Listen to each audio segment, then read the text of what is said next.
বন্যা কবলিত নেত্রকোনার আরও ৩ উপজেলা, প্লাবিত ২৫ ইউনিয়নের ১২৩টি গ্রামের নিম্নাঞ্চল। ভারী বৃষ্টি ও পাহাড়ি ঢলে বন্যার পানি ঢুকেছে সদর, পূর্বধলা ও বারহাট্টা উপজেলায়। দুর্গাপুর, কলমাকান্দার পরিস্থিতি অপরিবর্তিত। উবদাখালী নদীর পানি বিপদসীমার ১০ সেন্টিমিটার উপর দিয়ে বইছে। সোমেশ্বরী ও কংস নদের পানি কিছুটা কমেছে। ধনু, নেতাই, মহাদেও, মঙ্গলেশ্বরী, মগরা সহ ছোট বড় নদ নদীর পানি স্থিতিশীল।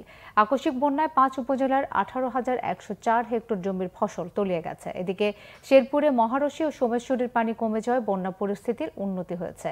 শতাধিক গ্রাম থেকে পানি নামছে ধীরে ধীরে, তবে এখনও প্রায় ২০,০০০ মানুষ পানিবন্দী।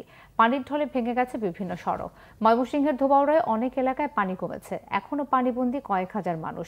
বিশুদ্ধ পানির সংকটে ভুগছে বন্যার্তরা। তলিয়ে গেছে প্রায় ১২,০০০ হেক্টর আমন ধানের জমি।